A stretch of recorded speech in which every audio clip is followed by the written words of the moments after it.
Right, good morning, everyone. Madam Chair, I want to thank the board for entrusting me with the chairmanship of the draw format working group. Okay, this is the introduction and the scope, and we will follow this format. These are a lot of words, but all of this information can be found on the INF website. We just wanted to assure you that the board took your recommendations from the last Congress very seriously, and therefore these were the terms of reference that was set up for the working group to explore draw options from other appropriate sporting codes, consult with the membership, and we did that in many fashions by survey, conference calls, etc. But I must report that there is one term of reference there that we have not completed. That is to consider the competition format for the lower ranked and developing countries. We have had feedback from you about this, but at the moment, the INF is not in a financial position to organize this. The last country that tried to do this around the World Championship found that it posed a lot of logistical problems. We're happy that at the moment, around the world, there are varying formats of championships. We have the quad series. Thank you, Claire. Claire is one of the members of the working group, and you can see how inspirational and resourceful she is. Right, we have lots of quad series happening around the world. We have different series, and we especially commend Singapore for the All Nations Cup that they hold every year. And we are encouraging other countries and regions to do a similar thing. But we have not forgotten that you asked us as the INF board to look at providing competitions in this area. So as I said, we have not completed that. But we have completed all of the other terms of reference that was set for us. And now I want to introduce you to the members of that working group. Right, we started off with 5 members of the working group, but due to increased working pressure in Australia, Netball World Cup 2015 representative Marnie Fechner was unable to continue with the group, but we must let you know that she did provide some useful feedback even after she was unable to continue, and we want to take this opportunity on behalf of the group to thank her and also to commend her for being appointed as the CEO of Netball Australia. Let's give her a hand. Now, I'm going to ask the other members of the committee to join me up here. We have Joe Adams, NWC 2019, and you can see the importance of having some person from that championship so that we can ensure that they can test certain things so that we know that we are on the right track. Jeanette Young, Netball Scotland, who gave such an impassioned appeal to the board at the last Congress, and our resourceful CEO, Claire. Now, it's amazing how much work this group was able to do without meeting in person. There were many phone calls, conference calls, 7 o'clock time Barbados, 12 o'clock in the other countries. But we did manage to pull it off, and I want to thank them very much for all of the hard work that they have been doing and that they will do today, because there's a part for them to play in this presentation.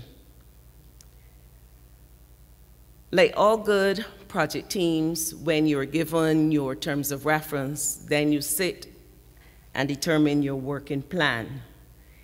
And if you would glance at the screen, January to March, the group was established. We received the report from NWC 2015, and we also reviewed all of the work that had gone beforehand. And I want to ensure that you know that we did meet our targets of reporting to the board at every single board meeting after that. We reported on our progress.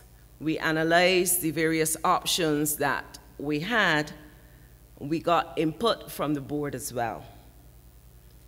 But the group, we were not able to work by ourselves. We wanted to get an independent voice.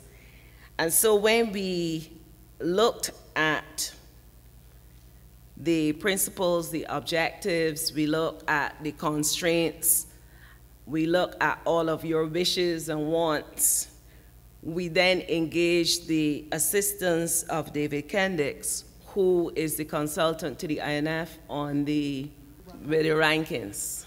And he is a statistician, and we felt that we needed that talent within the group. The principles and objectives of the Netball World Cup: showcase international netball rivalry in a contemporary high-profile series, provide a global forum for all netball nations to empower, educate, and celebrate women, encourage and maintain competitive balance between the member countries. Those are just some of the objectives. Coming out of this survey that was done among the membership, it was agreed with the INF board that we would continue with the 16 teams. Now, our group did a lot of research into what was the format from the first World Championship. And we discovered that there were 11 teams competing at that first World Championship in 1963. Right, and Australia won that championship, by the way. And there were 11 teams competing. We would continue with 4 pools of 4 teams. All teams would compete for the World Cup with a final ranking. And the initial qualification for 2019, which has been approved by the board, is that it would be a mix of world rankings and the qualification tournaments. Now, this is the group allocation. The top 8 seeds are pre-assigned to groups as follows.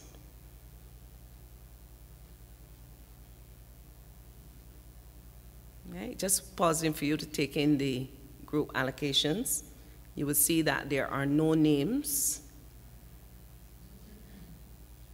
We felt it important that even though we place teams, that we should have a random section. So therefore, a random draw would be done across the 4 groups for seeds 9 to 12.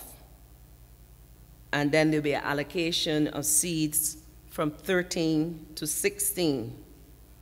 A regional override will apply because this was one of the requests from you that we try as far as possible not to have countries from the same region playing in the first phase. I'm going to ask Claire to take us through this next diagram. So I'm hoping that you ladies and gentlemen have had an opportunity to print off this and read through it, the papers that we sent you out. it does make good sense, but it requires a bit of thought because it's a slightly different structure that you're used to. So if you look at the first set of columns on the left-hand side, the first stage, the colours are quite helpful in this diagram. So the A, B, C, and D are the 4 pools that we showed you on the previous slide. Those teams will play a round robin.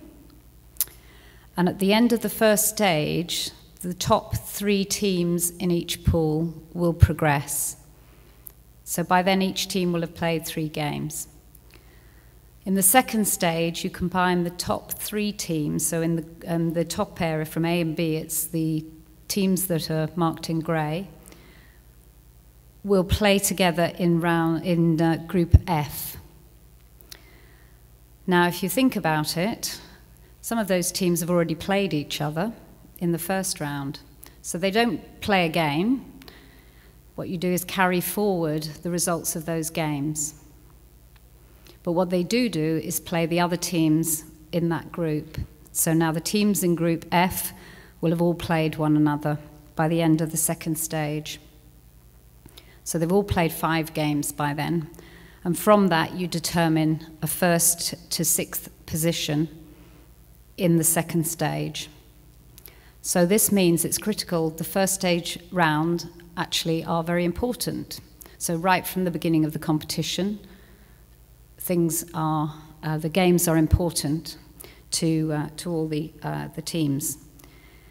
You'll notice, however, that the teams that come 4th in each pool are pulled out at this stage into a separate group, and that's Group E, and they play a round-robin competition between them. So what this does is it means that from the first stage to the second stage, you have 12 teams still can progress through, and effectively we've eliminated 4 teams from the Netball World Cup, so the ones that become 4th in each. And then in the third stage, you play off for the placings overall. So is that you did helpful? I did good, thank you. Thank you, Claire. So we have 12 teams going forward, and we have 4 teams who would then play off for the positions 13 to 16. One of the requests from you was that at the end of the competition, all teams would be in a position to improve their ranking, play enough games to either get a ranking at the World Championship, or that they would play enough games to add to the ones that they would have played already, so that when they leave the championship, they would have an improved ranking, and we think we have fulfilled that with this format. Right, and this is just an explanation of the diagram of what we just said. Each match that you play from the very beginning is important because those scores will go forward with you. So you have the opportunity to strategize from the very beginning because each match counts. I'm going to ask Joe to go through this slide comparing 2015 and 2019. Okay, she's throwing me in the deep end here. Hang on, put my glasses on. Okay, so in 2015, the number of days is exactly the same. That was really important for us because obviously this is one of the main income generators for the INF, so we needed to make sure that we still had 10 days of competition. You will see that actually the number of matches has declined a little, so we are 4 matches less, but that shouldn't actually affect the sessions that people can still come to. In 2015, you had 8 matches per team. In 2019, if you were in the top 8, you will still have 8 games, and we are looking at the rest days there. At the bottom, in 2019, the bottom 8 will only have 7 games, so that's slightly different. As we've said, the teams eliminated after the first stage will only be for, again, taking the feedback from previously, that was really important. We know it costs you a lot of money to travel to the competition, so we wanted to make sure that people had as much competition as possible. The court layout, so first stage in 2015 was 4 days 2 courts. In 2019, it will be 3 days and 2 courts. Second stage, you can see the difference. Third stage, this is where you get your rest day. So in 2015, it was 2 days, 3 courts. In 2019, it's 3 days, 1 court. And you'll see the rest days there. So it's slightly different. In 2015, there was 1 in days 1 to 4 and 1 in days 5 to 8. We're actually going 1 in days 4 to 7. And dependent on whether you're finishing in the top or the bottom, it will either be 1 or 2 days in days 8 to 10. As I said, the group did a lot of research, and a lot of this was done outside of the meetings, because we try to keep our meetings between 1 hour and 1 hour and 15 minutes. We did research across sports. We did research across previous World Netball Championships. And then we would have received all of your questions. We had feedback from some countries. We had feedback from Fiji, New Zealand, Australia. Thank you. We had from individuals. We had from our technical delegate, Joan Mills. We had feedback from the world president. She rang my ears off with all of the questions that we had to find answers to. We had questions and feedback from the board. So we think we have done a pretty good job of listening and trying to implement all of your suggestions. Now, the slide you're seeing on the board, these are the questions that would have come in from individuals, regions, members, etc. And I thought I was going to put the team on the spot because I'm going to ask them to answer these questions, because we would have gone through these in several of our meetings. Right, so the only person who hasn't spoken yet is Jeanette. So, Jeanette, you're going to have the first 2 questions. Why the placing of 1 to 8 into pools? Now, if you can't answer, there are resources here that would help you. And the second question, why didn't we use world rankings right through for the pool allocations? Yeah, I get the easy questions. We did look at various options when looking at what teams we were going to put into the pools, whether it needed to be greater than 1 to 8. But we looked at previous championships to show what positions people finished in. But also, one of the major things that we got feedback on was that teams have to have the opportunity to actually compete within the World Cup and look at a higher position that they can get. And doing the placing of 1 to 8 and then the random allocation underneath that was seen to give teams that opportunity, because quite often teams' funding depends on their national sporting government or however they're funded by, saying to them, you must finish within, say, 8th place at the World Cup. And previous draws would then not allow those teams to do that. So one of the elements that we looked at was this placing the teams 1 to 8 and then doing the random draws underneath that, and then the second stage as well is really important in that, so that if you have a bad game in the first part of the draw, stage of the draw, then you still can carry forward into the second stage, and it doesn't really affect you, although they've said that the points is really important. It means you've got a second chance. It doesn't mean if you have a bad game in the first round, you can't get any higher in your placings. You've got that second chance to still say, well, I've got a second bite at the cherry to try and improve my rankings or improve my finish within the tournament. And that's why we decided on placing the teams 1 to 8 and then doing the random draw underneath. Did that explain it? Yeah. Okay. Second question. Yeah, we looked also at the world rankings for pool allocation, and that was a question that we put out to our members. And the feedback that we got from that was a lot of people thought that it then became too much like a Commonwealth Games, and that we still wanted to retain this competition as truly a world competition.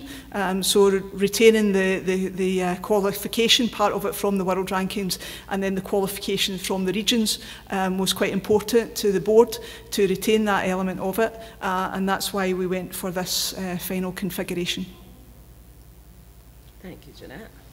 And you did answer question 3 as well, which is the random draw method of allocation. I'm going to ask Claire to answer the next 2. The athlete welfare issues were questions that came in from Australia and New Zealand and some others. We want you to address that. And the next question, what happens if teams are tied on points after the first round? I'm sure you can answer. I'm sure I'll have a go. All right, so the first questions were around athlete welfare. This is something that's been occupying the INF board for a little while in terms of the intensity of both the World Cup and the Netball World Youth Cup, and the number of games that we're expecting the players to play over the period. And the 2 major tournaments that I've seen, the Commonwealth Games, I saw the beginning of the World Youth 4 years ago. So the World Youth, the Commonwealth Games, and also the Netball World Cup. We had a lot of stories of injuries of players. There were a number of stories from the World Youth Cup, and we're very concerned about this, but we really didn't have any very good data with which to make any decisions about it. So one of the things that we're doing for the first time at this Netball World Youth Cup is implementing an injury surveillance program. So if any of you are involved in other sports, Olympic sports, you might be aware that the IOC very much encourages injury surveillance. So each of the teams for each match, either the team manager or the doctor are being asked to fill in some basic form as to whether there were any injuries on the team and where they happened, so what part of the body. It's a tick box, it's a simple form, so that we can start to collect some data that our medical commission can review to really get some facts and figures to make some decisions about the sorts of stresses that our players are being put under during the world tournaments. I would imagine that many of you are doing this already in your own countries for your own tournaments, but we felt we really needed some very good data to inform decisions about the impact that these long tournaments are having on particularly the young athletes. So we recognise that with players being asked to play 8 games over a 10-day period is very intense, particularly the intensity of the competition these days, the strain on the bodies of our athletes and on our umpires is getting harder and harder. And although we have fantastic strength and conditioning in many countries, not every country can offer those services. So so one thing is about data. Secondly is about trying to provide some education on strength and conditioning and injury prevention, which I think we'd like to do for the World Cup in 2019, is to offer maybe a workshop around that area. And then the third thing is, well, why are we asking the players to play so many games? Well, the answer is that actually most of you are asking for the opportunity to play lots of games when you're together. So we have countries that, were it not for the World Cup, that they wouldn't have the opportunity to maintain and develop their world ranking.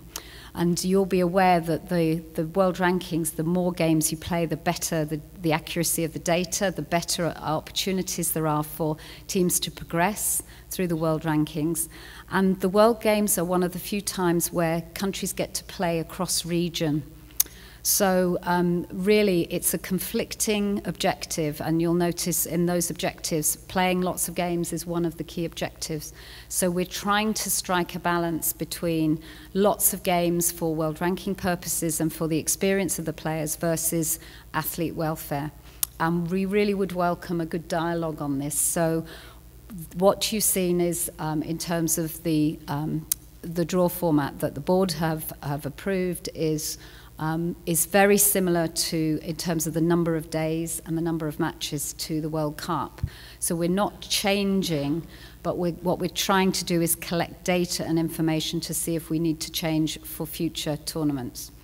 So sorry, that was a bit of a long answer, but it's just trying to demonstrate that we're taking the issue of athlete welfare very seriously. We really would welcome some ideas and some thoughts about that. Now, the next question is on a completely different topic, and is to do... I can do it all. Oh, thank you.